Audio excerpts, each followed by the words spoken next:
सुप्रभातम विद्यार्थियों। गत कक्षा में हमने द्वितीय पाठ पढ़ा था कालज्ञो वरामिहि, और आज तृतीय कक्षा में हम लोगों को जो है वो तृतीय पाठ पढ़ना है। कौन सा बच्चों? गणतंत्र दिवसः। क्या नाम है चैप्टर का? गणतंत्र दिवसः, तृतीय पाठ। तो चलिए हम लोग पढ़ते हैं तृतीय पाठ सुरभि के अंदर से गणतंत्र दिवसः। विद्यालयस्य सभाकक्षे वंदे मातरम् इति राष्ट्रीयगीतस्य पूर्वाभ्यासः प्रचलति। तदवसरे शिक्षकः प्रविशति। कह रहे हैं कि विद्यालय की कक्षा के अंदर वंदे मातरम नामक राष्ट्रीय गीत का पूर्व अभ्यास चल रहा था, और वहीं जो है गुरु जी का आना कक्षा में होता है। किस प्रकार से? वंदे मातरम सुजलां सुफलां मलयज शीतलां सस्य श्यामलां मातरं वन्दे मातरम्। शुभ्रज्योत्सनां पुलकितयामिनीं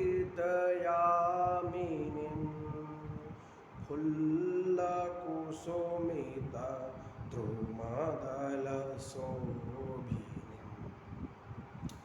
सुहासिनीं सुमधुरभाषणीं सुखदां वरदां मातरं वन्दे मातरं वन्दे मातरं। बच्चों, इस प्रकार का राष्ट्रीय गीत कक्षा के अंदर सभी बच्चे मिलकर गाकर अभ्यास कर रहे थे।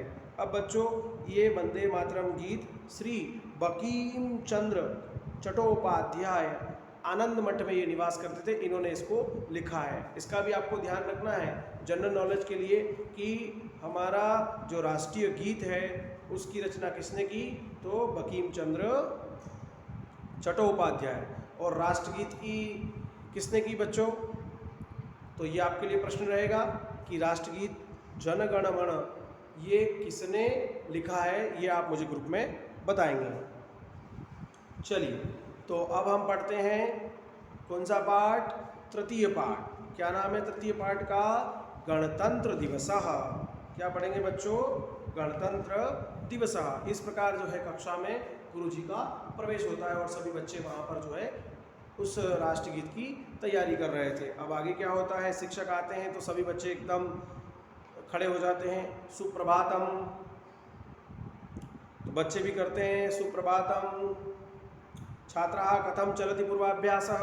शिक्षक कहते हैं कि बच्चों कैसा चल रहा है पूर्वाभ्यास? तो सर्वेश नाम का एक बालक कहता है गुरुवे नमः सम्यकः प्रचलति गणतंत्र दिवसार्थम राष्ट्रगानम राष्ट्रगीतम च तालम लयबद्धम अभ्यास्यामः।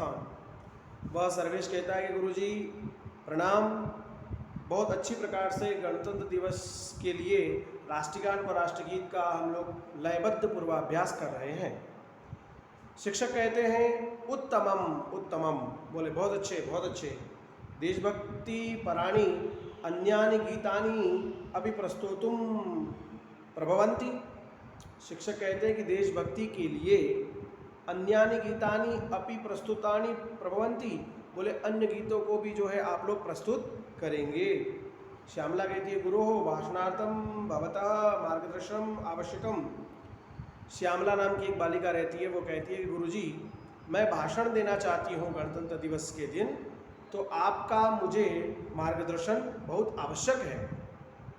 शिक्षक कहते हैं निसंकोचम पृच्छतु, बोले निसंकोच से पूछिए, क्या पूछना चाहती हैं आप? यद अहम जानामि तत् कथयामि। शिक्षक ने कहा कि जो मैं जानता हूँ मैं आपको अवश्य बताऊंगा आपके भाषण के लिए। तो ज्योत्सना कहती है गणतंत्र दिवस स्वतंत्र दिवस इव राष्ट्रीय पर्वम किला। ज्योत्सना नाम की एक बालिका रहती है, वो कहती है कि क्या गुरुजी गणतंत्र दिवस और स्वतंत्र दिवस ये दोनों ही राष्ट्रीय पर्व हैं? तो शिक्षक कहते हैं आम आम आम। बोले सही सही सही। जनवरी मासस्य षड्विंश दिनांके भारतीयाः वयं गणतंत्र दिवसम उत्साहेन आयोज्यामः। शिक्षक ने कहा कि हाँ हाँ हाँ सही कहा तुमने। जनवरी महीने की 26 तारीख को हम भारतीय लोग सब मिलकर गणतंत्र दिवस का उत्साह मनाते हैं। कब मनाते हैं बच्चों? 26 जनवरी। प्रत्येक वर्ष की जनवरी मास में जो 26 तारीख आती है उस दिन हम लोग क्या मनाते हैं? गणतंत्र दिवस। और बड़े उत्साह के साथ मनाते हैं। राजेश कहता है अस्मिन् पर्वणि दिल्ली नगरे स्थलसेना जलसेना वायुसेनानां पथचलनादिकम् अद्भुतम चित्ताकर्षकम च भवति श्रुतम मया। बोले मैंने सुना है। श्रुतम मया यानी वो कह रहा है कौन? तो बोले जो है राजेश, वो कह रहा है कि गुरुजी मैंने सुना है कि अस्मिन् पर्वणि, बोले इस पर्व में, अस्मिन् पर्वणि दिल्ली नगरे स्थलसेना जलसेना वायुसेनानां पथचलनादिकम् अद्भुतम चित्ताकर्षकम च भवति। बोले मैंने सुना है कि गुरुजी उस 26 जनवरी के दिन थल सेना, वायुसेना और जल सेना, इन तीनों सेनाओं की वहाँ पर जो है वो परेड होती है और साथ ही वह चित्ताकर्षक होती है, बड़ी ही सुंदर होती है। उसको देखने के लिए देश विदेश से लोग आते हैं। तो सुहानी बोलती है गुरो अत्र महोत्सवे वायुसेनायाः जेट विमानानि उडयन्ते वर्ण रचित धूपम च निससारयन्ति इति श्रुतुम मया। उसने कहा कि गुरुजी मैंने भी सुना है कि जो वायुयान है वह वायुयान उसी दिन जो है वहाँ आकाश में उड़ाए जाते हैं, उनका प्रदर्शन किया जाता है और वे वायुयान कई कलरों के साथ तिरंगे के कलर का धुआं छोड़ते हैं और वो अत्यंत चित्ताकर्षक होता है, बड़ा महत्वपूर्ण होता है, ऐसा उसने कहा। किसने? सुहासिनी ने। तो बच्चों पता है आपको दिल्ली में जो परेड होती है तो वहाँ पर जो है 26 जनवरी के दिन तीनों सेनाएं, जल सेना, थल सेना, वायु सेना, तीनों सेनाएं परेड करती है घोड़ों के ऊपर सवार होकर। फिर जो है रथों में अलग अलग प्रकार से जो है सब सेनाएं वहाँ पर क्या करती है? परेड करती है। फिर जो है वायुयान अलग अलग करतब दिखाते हैं, प्रदर्शन करते हैं, रंगीन धुआं छोड़ते हैं, आकाश में उड़ते उड़ते एकदम प्लेन को घुमाते हैं, कई प्रकार के करतब वो करते हैं। शिक्षक कहता है सत्यम गणतंत्र दिवसे भारतीयस्य राष्ट्रपति स्थल जल वायुसेना नायकानां अभिवंदनम स्वीकरोति। बोले हाँ बच्चों तुम सही कह रहे हो। उस दिन स्थल सेना, थल सेना और वायुसेना, इन सभी सेनाओं की एक साथ जो परेड होती है उस परेड के अंदर राष्ट्रपति महोदय वहीं विराजमान होते हैं और वे राष्ट्रपति महोदय इन सभी सेनाओं का सैल्यूट जो है वो स्वीकार करते हैं, अभिवंदन स्वीकार करते हैं।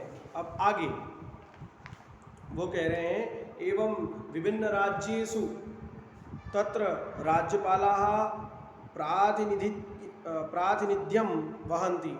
और विभिन्न राज्यों के अंदर राष्ट्रपति के प्रतिनिधि राज्यपाल जब होते हैं, प्रत्येक राज्यों के अंदर राष्ट्रपति के प्रतिनिधि होते हैं राज्यपाल, वह अभिवंदन स्वीकार करते हैं। कहाँ पर? राज्यों में। जैसे हमारा देश कौन सा है बच्चों? भारत देश। भारत देश के राष्ट्रपति कौन है? रामनाथ कोविंद। वो वहाँ पर जो है 26 जनवरी के दिन सलाम या जो है अभिवंदन स्वीकार करते हैं, सैल्यूट स्वीकार करते हैं। और राज्यों के अंदर हमारा राज्य कौन सा है? मध्य प्रदेश। और मध्य प्रदेश में अभी राज्यपाल कौन है? आनंदीबेन पटेल। तो यहाँ पर आनंदीबेन पटेल जो है वो राज्यपाल हैं, इसलिए अभी वह अभिवंदन स्वीकार करती हैं। कब? गणतंत्र दिवस के दिन। आगे बात समझ में? अब आगे क्या कह रहे हैं? विविध प्रांतेभ्यः समागताः कलाकाराः सांस्कृतिक कार्यक्रमे ही जानपद नृत्यैः च जनमनांसि रंजयन्ति। और कहा कि विभिन्न प्रकार की कलाकृतियाँ वहाँ पर होती है, घोड़ों पर, हाथी पर, अलग अलग रथों पर सवार होकर अलग अलग राज्यों की झांकियाँ आती है और झांकियाँ वहाँ पर चलती है, अलग अलग राज्यों के कलाकार आते हैं, है ना, प्रत्येक राज्य के कलाकार आते हैं और वहाँ वो अपने कार्यक्रम प्रस्तुत करते हैं। कोई नृत्य करता है तो कोई अपने यहाँ की सभ्यता का प्रचार करता है, तो कोई नाटक करता है, तो अलग अलग प्रकार के जो है वो मनोरंजन वह वहाँ पर करते हैं। नरेश कहता है गुरु गणतंत्र इत्यस्य को अर्थः, वह कहता है कि गणतंत्र इत्यस्य को अर्थः, कि गणतंत्र का क्या अर्थ होता है। तो शिक्षक कहते हैं समुचित प्रश्न, बोले हाँ हाँ तुमने सही प्रश्न किया है, सुनो।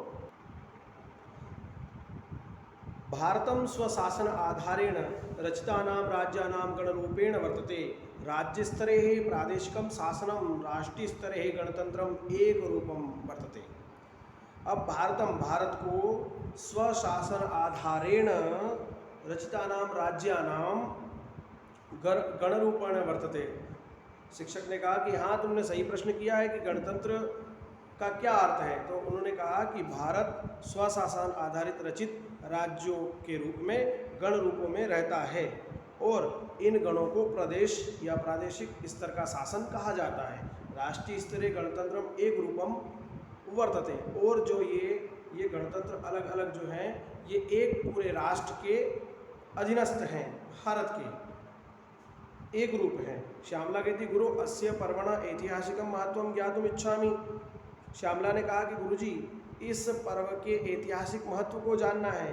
तो शिक्षक ने कहा अहम विस्तरेण वदामि, मैं विस्तार से आप लोगों को बताता हूँ।